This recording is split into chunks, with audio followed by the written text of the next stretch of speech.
Assalamualaikum warahmatullahi wabarakatuh. Jumpa kembali dengan saya dalam pelajaran biologi. Kali ini kita akan mempelajari tentang enzim. Tujuan pembelajaran kita kali ini adalah, simak baik-baik ya. Enzim merupakan protein katalitik yang berperan sebagai biokatalisator. Biokatalisator artinya mempercepat reaksi-reaksi biologi namun tidak ikut bereaksi. Dan enzim tidak mempengaruhi kesetimbangan reaksi atau mengubah produk. Penamaan enzim umumnya sesuai dengan nama substrat ditambah dengan akhiran ase. Enzim mempercepat suatu reaksi dengan cara menurunkan energi aktivasi, yaitu energi awal untuk memulai suatu reaksi. Dapat kalian lihat pada gambar ini bahwa tanpa enzim, energi aktivasi yang dibutuhkan lebih tinggi. Sedangkan dengan enzim, energi aktivasi yang dibutuhkan lebih rendah. Berdasarkan komponen penyusunnya, enzim dibedakan menjadi dua macam, yaitu enzim sederhana dan enzim kompleks atau holoenzim. Enzim sederhana merupakan enzim yang komponen penyusunnya hanya protein saja. Sementara enzim kompleks tersusun atas komponen protein dan komponen non-protein.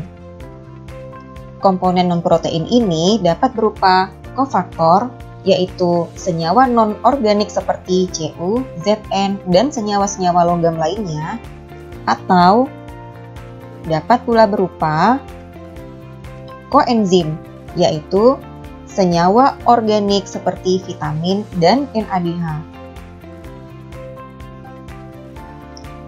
Enzim memiliki sifat-sifat. Yang pertama, bekerja secara spesifik. Artinya, hanya dapat bekerja pada satu substrat tertentu.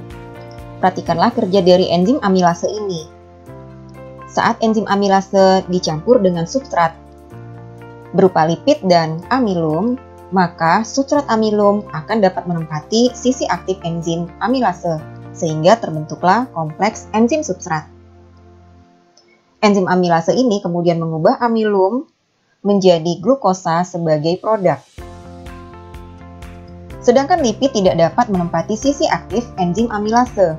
Dengan demikian, enzim amilase hanya dapat bekerja pada substrat amilum saja. Sifat enzim yang kedua adalah enzim dapat bekerja secara bolak-balik. Sekarang lihatlah substrat glukosa ini.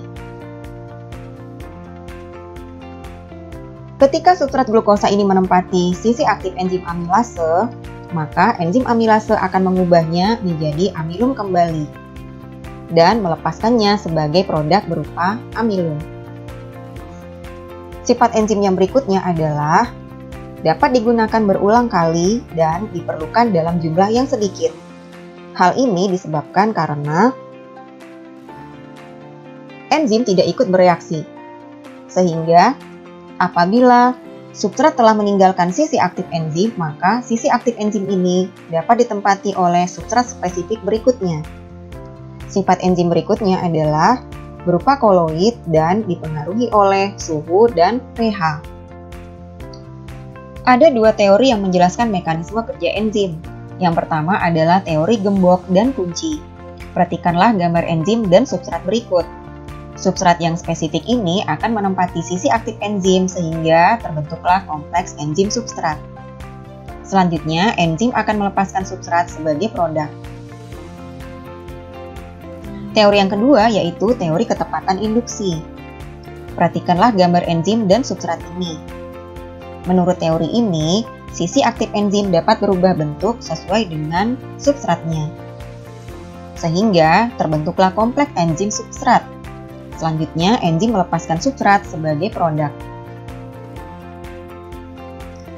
Dalam melakukan peranannya sebagai biokatalisator, aktivitas enzim dipengaruhi oleh beberapa faktor, yaitu suhu, pH, konsentrasi enzim, konsentrasi substrat, dan zat-zat penghambat atau inhibitor. Faktor-faktor yang mempengaruhi kerja enzim ini akan kita bahas satu persatu. Yang pertama adalah suhu. Aktivitas enzim akan meningkat sejalan dengan meningkatnya suhu. Namun, di atas suhu optimumnya, maka enzim akan mengalami denaturasi atau kerusakan struktur, sehingga enzim tidak dapat melakukan aktivitasnya kembali. Perlu kalian ketahui bahwa pada suhu 0 derajat Celcius, enzim bersifat non-aktif, namun tidak rusak atau tidak mengalami denaturasi. Enzim yang berbeda memiliki suhu optimum yang berbeda. Dapat kalian lihat pada gambar ini, enzim-enzim yang bekerja pada tubuh manusia memiliki suhu optimum 37 derajat Celcius. Sedangkan suhu optimum enzim bakteri termofil, yaitu bakteri yang hidup pada suhu tinggi, adalah 77 derajat Celcius. Selanjutnya adalah derajat keasaman atau pH. Enzim yang berbeda memiliki pH optimum yang berbeda. Misalnya, enzim pepsin yang terdapat pada lambung dapat bekerja secara optimal pada pH asam, yaitu pada pH 2. Di atas pH 2, maka aktivitasnya menjadi menurun. Hal ini disebabkan karena perubahan pH dapat menghalangi terikatnya substrat pada sisi aktif enzim atau bahkan dapat menyebabkan enzim mengalami denaturasi. Ingat ya, apabila enzim telah mengalami denaturasi, maka enzim tidak lagi dapat melakukan aktivitas biokatalisatornya. Contoh lainnya misalnya enzim tripsin yang terdapat pada usus manusia, memiliki pH optimum 8. Di bawah maupun di atas pH 8, aktivitas enzim tripsin menjadi terhambat. Selanjutnya adalah konsentrasi enzim. Semakin besar konsentrasi enzim, maka kecepatan reaksi semakin meningkat. Namun, jika semua substrat telah terikat oleh enzim, maka kecepatan reaksi akan menjadi konstan. Selanjutnya adalah konsentrasi substrat. Bertambahnya konsentrasi substrat dalam suatu reaksi akan meningkatkan kecepatan reaksi. Namun, jika semua enzim telah bekerja, maka kecepatan reaksi akan menjadi konstan. Selanjutnya adalah zat-zat penghambat atau inhibitor. Ada dua macam inhibitor, yaitu inhibitor kompetitif dan inhibitor non-kompetitif. Inhibitor kompetitif merupakan inhibitor yang menempati sisi aktif enzim. Sedangkan inhibitor non-kompetitif yaitu inhibitor yang menempati sisi lain selain sisi aktif enzim, atau yang dinamakan dengan sisi allosterik.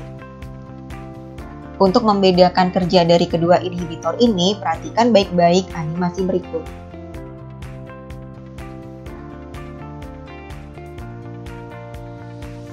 Secara normal, substrat akan menempati sisi aktif enzim,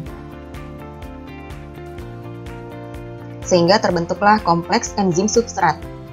Yang selanjutnya, substrat dilepaskan sebagai produk.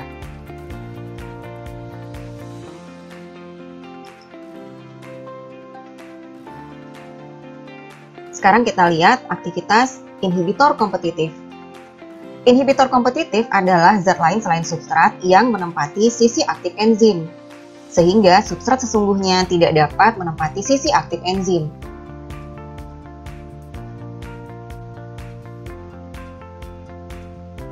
Sedangkan inhibitor non-kompetitif adalah inhibitor yang menempati sisi lain selain sisi aktif enzim atau yang dinamakan dengan sisi allosterik, namun menyebabkan sisi aktif enzim menjadi berubah konformasinya, sehingga substrat tidak dapat menempati sisi aktif enzim.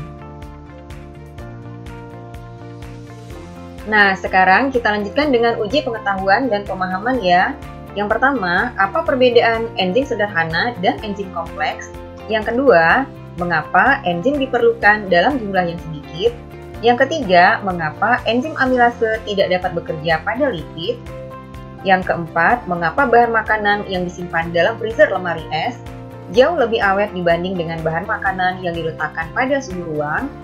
Yang terakhir, apa perbedaan mekanisme kerja inhibitor kompetitif dan inhibitor non-kompetitif? Nah, sekarang kalian sudah tahu bukan apa yang dimaksud dengan enzim dan faktor-faktor apa saja yang mempengaruhi kerja dari enzim. Pemahaman kalian tentang enzim ini akan memudahkan kalian untuk memahami aktivitas metabolisme yang terjadi di dalam tubuh suatu organisme. Demikian pembelajaran kita kali ini, sampai ketemu pada pembelajaran selanjutnya. Saya Miri, wassalamualaikum warahmatullahi wabarakatuh.